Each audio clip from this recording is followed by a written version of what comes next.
So we're just starting the stream up right now. Let me just do a couple of things to make sure it's working, and then we'll get started. Just making sure. Okay, seems to be doing okay. Right.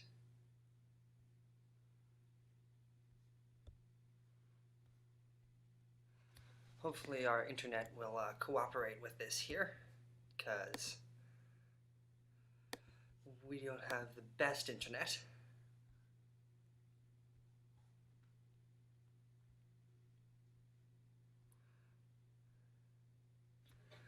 The thing is with these is it's more difficult to tell if there's anyone actually watching, so I'm just going to give it a couple of minutes to make sure everything's working and make sure we can get everyone set with this. Appears to be working fine.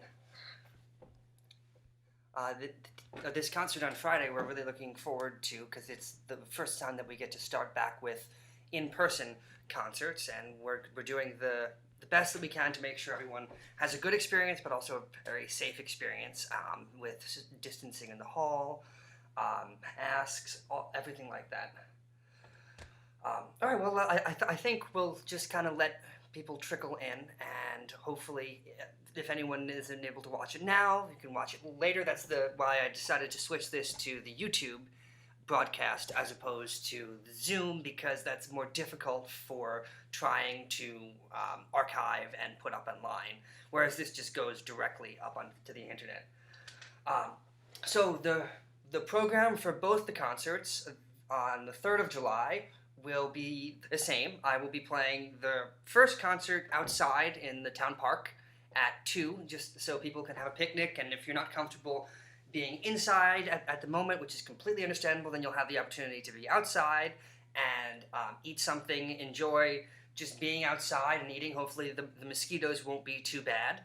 And then for the evening concert, we're hoping that people will reserve tickets as opposed to getting tickets at the door, just because that complicates things a little bit less, and we can kind of plan ahead as to how to distance the chairs and stuff like that. Okay. The first piece on the program, this kind of has a quasi 4th of July celebration feel to it, but also some more serious music as well. The first piece on the program is the Mozart Fantasy in C minor. This piece was written, it's Commercial 475, it was written in 1785 and published along with the Mozart Sonata in C minor, which is quite apparent from the opening of both of them. For example, the sonata starts like that, which is just this outlined C minor chord, and this one starts like this.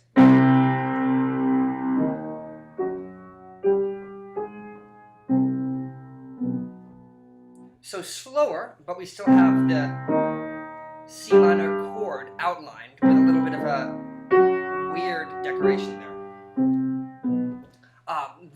The form of a fantasy is usually just little sections that are contrasting. So with this piece, you have this opening contrasting section, kind of has a very operatic opera overture feel, like, Don Giovanni, Accenno, kind of that feel of the opening of Don Giovanni overture, and the end, which is also the same as the end of Don Giovanni.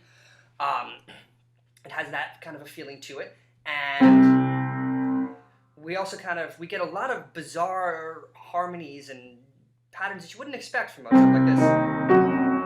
Really doesn't really make that much sense. And then we kind of circle around keys a bunch in this end of this section.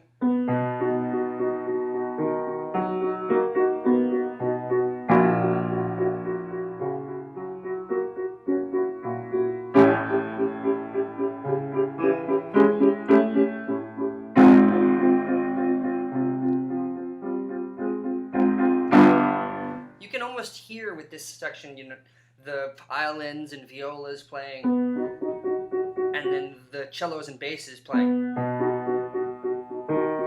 The left hand right there. So very operatic in feel. this also kind of brings up the idea of a topic, a musical topic in Mozart. A topic is just an idea or a structure that is used to convey something outside of music. So, for example, is the start of the D major Mozart piano sonata. That's the hunting topic because it sounds like hunting horns, like a fox hunt. This, I would argue that topics extend beyond things like, Turkish music was a topic in that period, the hunt was a topic, beyond things like that into more abstract things like opera itself as a topic. So this whole fantasy, I feel, uses opera as a topic. And there's contrasting sections. After that minor part, it goes to D major. We get this lyrical part.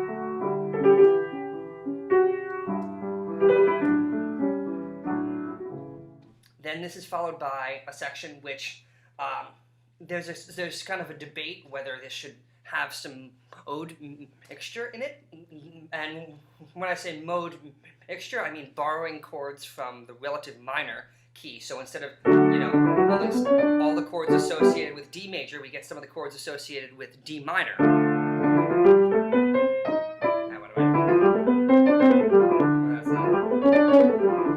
So we get some of those chords, like this, especially a D minor chord. For example, this part can sound like this.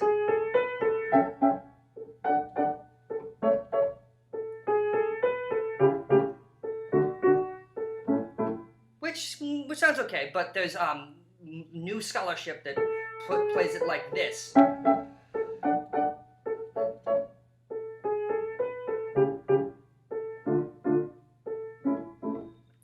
It's just a difference of one note that I prefer the second way, which is the newer scholarship, which adds that kind of an operatic mode mixture feel to it, which I think is great. Then there's even some more drama.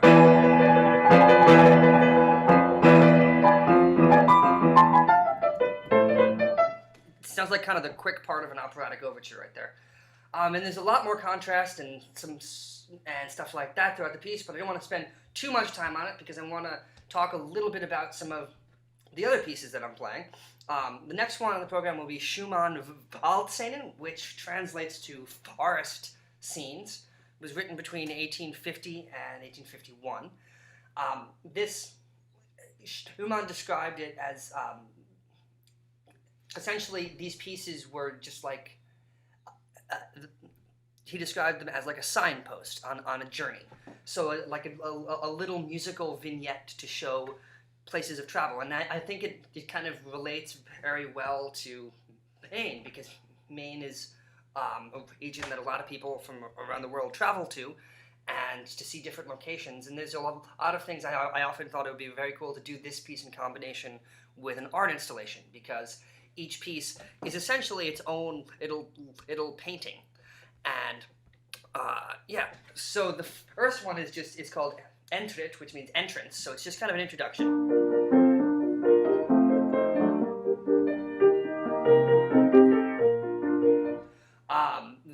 The second one, Jäger auf der Lauer, the hunter on the lookout, which is kind of not really the hunter in the modern sense of the word, but it's a little bit more of the older feel of the hunt.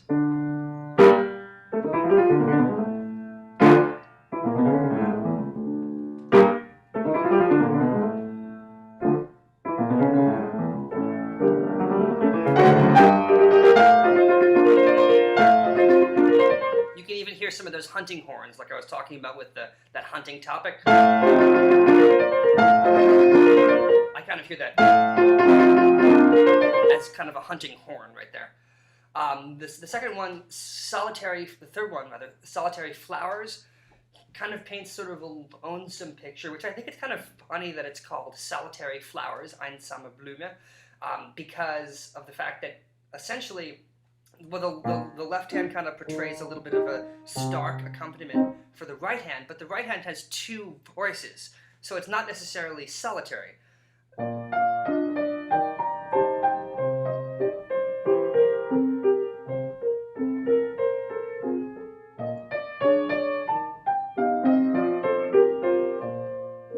But those voices kind of interact and weave and cross over each other in very strange ways is one of the voices, but then the other one kind of comes in and interrupts it. So it's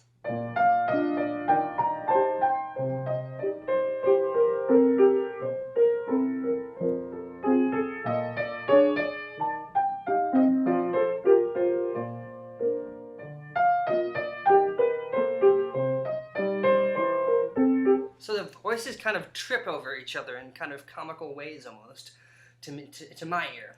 The next one is Fenestella, which haunted spot essentially is what it translates to.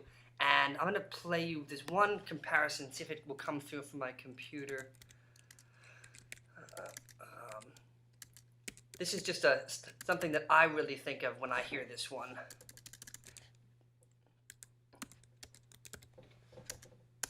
Find it. Disc 3. But there's kind of a jagged quality to this one.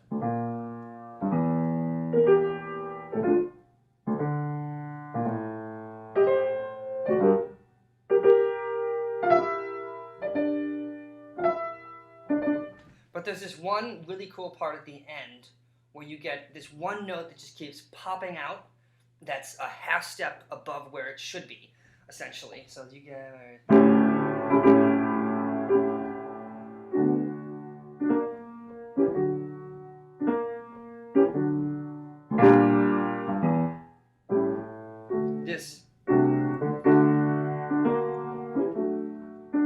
that B flat right there. It sounds like it should be an A, but we get... And that really reminds me of, let's see if I can find it. There's this part in Peter Grimes at the very end where when Grimes has gone crazy, and it's an unaccompanied scene, but the only thing that kind of provides pitch throughout that whole thing is a foghorn in the distance, which always sounds very out of tune and very eerie, kind of like this. I think this is it.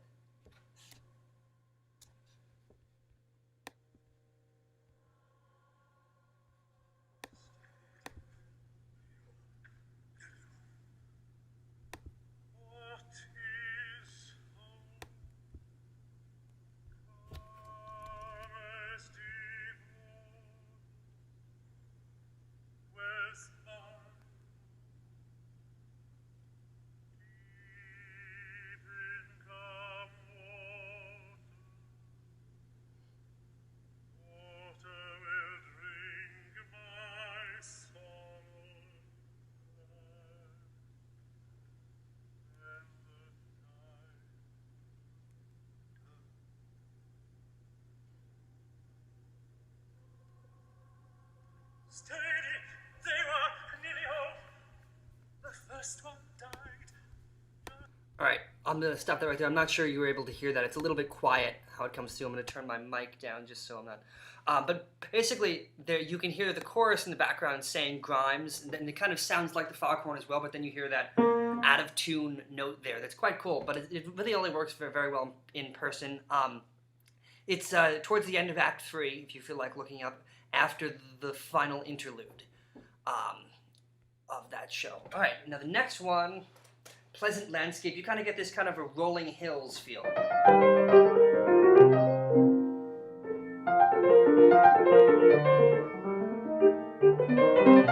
So you kind of see the landscape through the musical painting of the rolling hills. And the sixth one at the inn basically kind of portrays a warm, comfy fireside feel.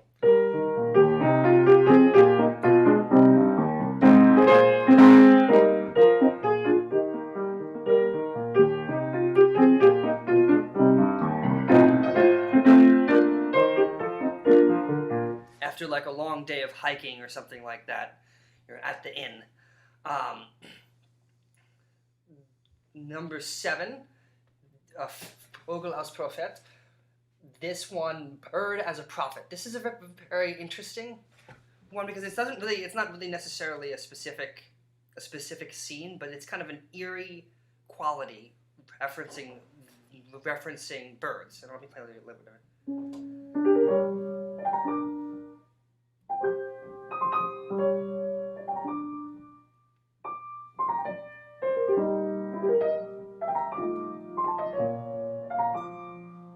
And then there's a very cool section towards the middle of it where it's almost like you can hear a distant church choir coming in.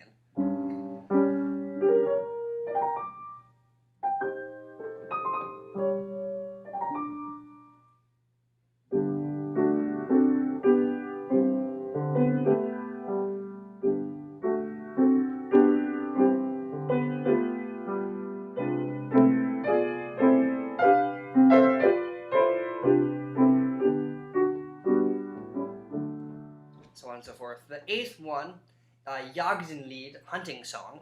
You get kind of the hunting topic that I was talking about before, but this is more of like a cheery, happy hunters. The hunters are all done hunting for the day. They're at the pub with their stein.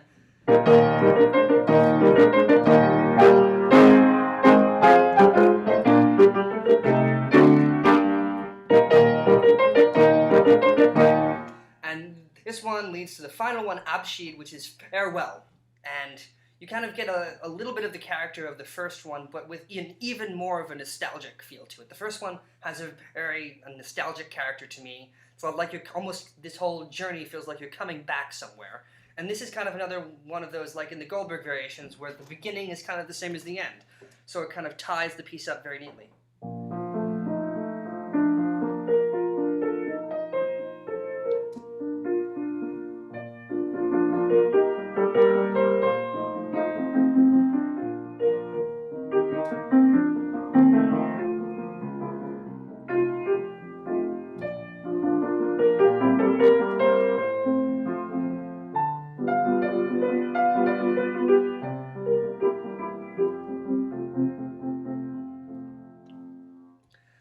Okay, moving on to the next piece. The next piece I'm playing is kind of moves into the celebratory 4th of July area, even though this is kind of a bizarre time to be celebrating, but, you know, have to try to keep your spirits up in some way.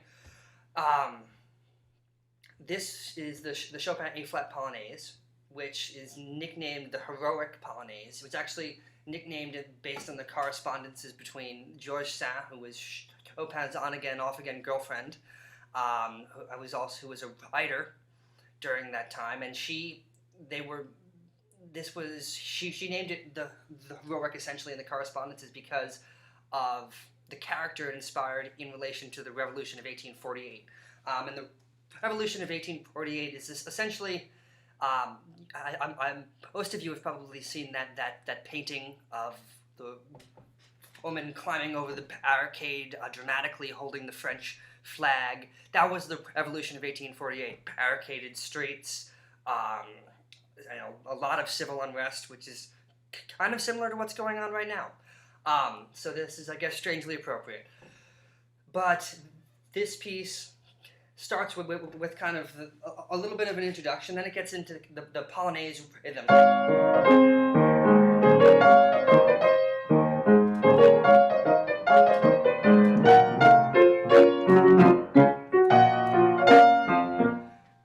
And the famous part is sort of the march section.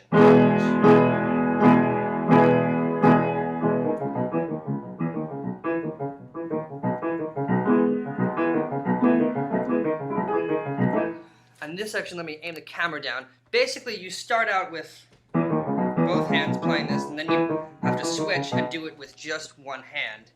You can ignore the paint stains on my pants. Been doing a lot of work lately, outside of the piano.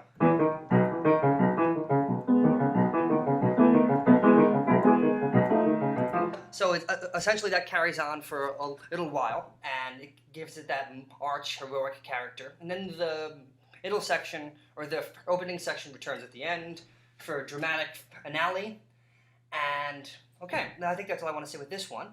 Then the next one, the Chopin the third ballade, is the next piece that I'm playing. That was, it's generally attributed to a Polish poet, and who wrote a poem about Undine. So those of you who were at or tuned in to the concert that I did with Deirdre a couple months back in April heard the piece Undine, which was composed by Reinecke, actually kind of around the same time as this one. But that's essentially the story of a water sprite who becomes human, and things don't go very well for her. But it's not necessarily that, but a lot of people speculate and attribute it to that.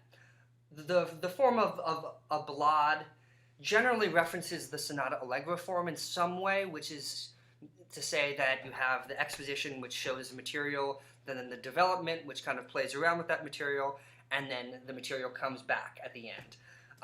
You loosely get that in this one, where you get the music up here. You have the opening part, which is essentially like an introduction in a sonata form. So the actual, first theme exposition material would be this.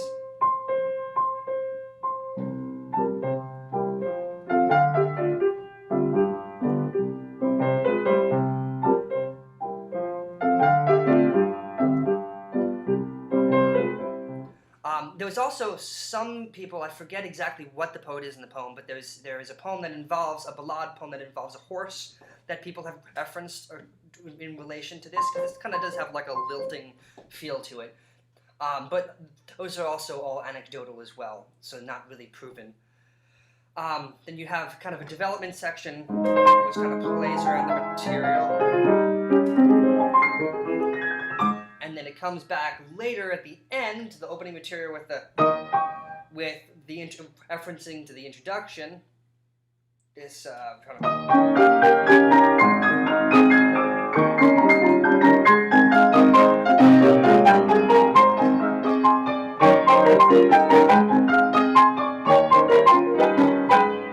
All of that stuff right there.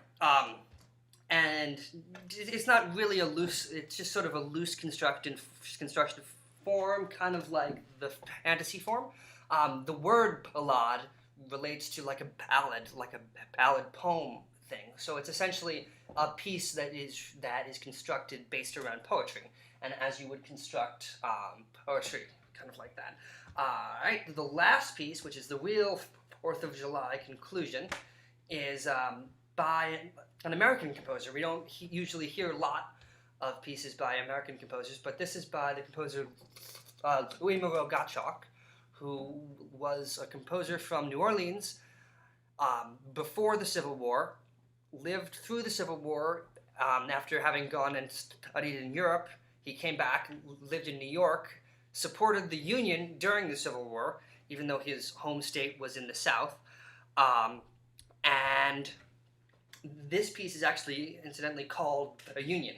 This was, during the Civil War, he toured the country and received generally positive reactions, but there was always the people who would say things like, well, not appropriate to be doing concerts during a time of such strife, which I feel like is being said a little bit right now, but you have to keep your spirits up, and what better way to keep your spirits up than with inspirational music? So this piece he performed all throughout the country in small towns in Ohio, in Illinois. I think he did a concert in Peoria, Illinois. He did a concert in Milwaukee, which in 1863 would have had like 10 people or something like that. But just all across the country by train, because that was the way that you travel. He even got as close as the next town over from, actually he was in Harrisburg, Pennsylvania during the Battle of Gettysburg. And actually no, he was going to Harrisburg for a concert, but his train was stopped, of course, because of Lee's army crossing, and that was when the army would meet the Union at Gettysburg. So this piece called The Union is basically was kind of the piece that he used as his inspirational piece during his tours during the Civil War. It is very it employs a lot of text painting, like I talked about text painting in the context of songs, but you can have that as well in solo piano work. So you have, the opening is basically a cannon, a volley of cannon firing.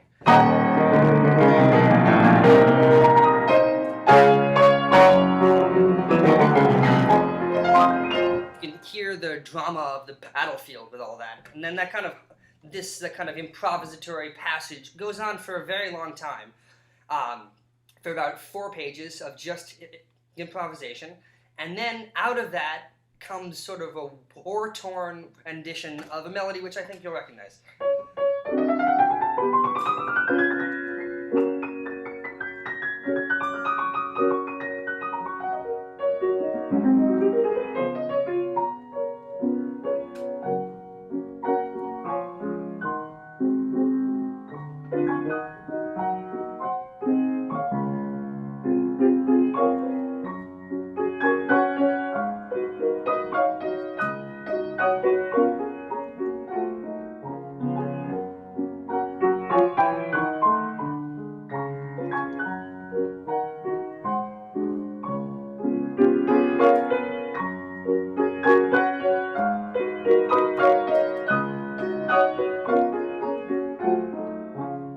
And it keeps going, but here we have church bells.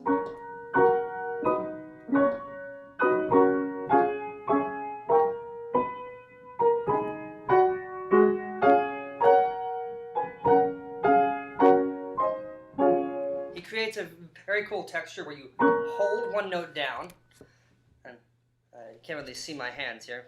You hold one note and kind of pop the other ones up.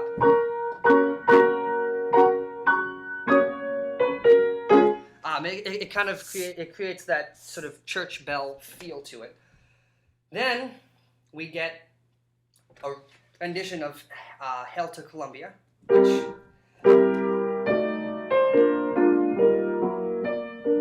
and then it becomes a march, which is quite cool, and you kind of get the visual representation of the Union Army marching forward and coming closer to you, because the whole dynamic trajectory of this section gets louder. You can hear the drum in the left hand.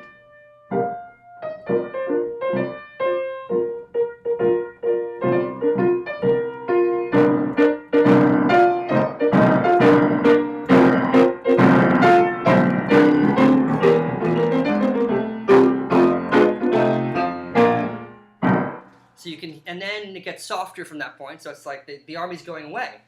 Then the second, the sort of the culmination of this whole thing is 2 different Union armies walking or marching at the same time, and you hear them at the same time. So you hear Yankee Doodle and Hail Columbia at the same time.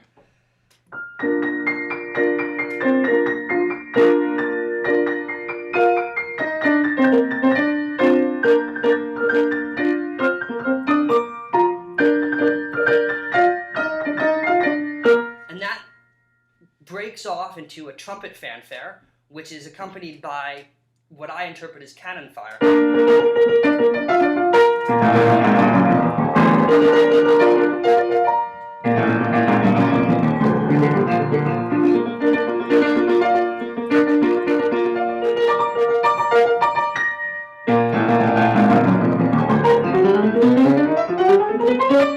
And then it comes in even more dramatically.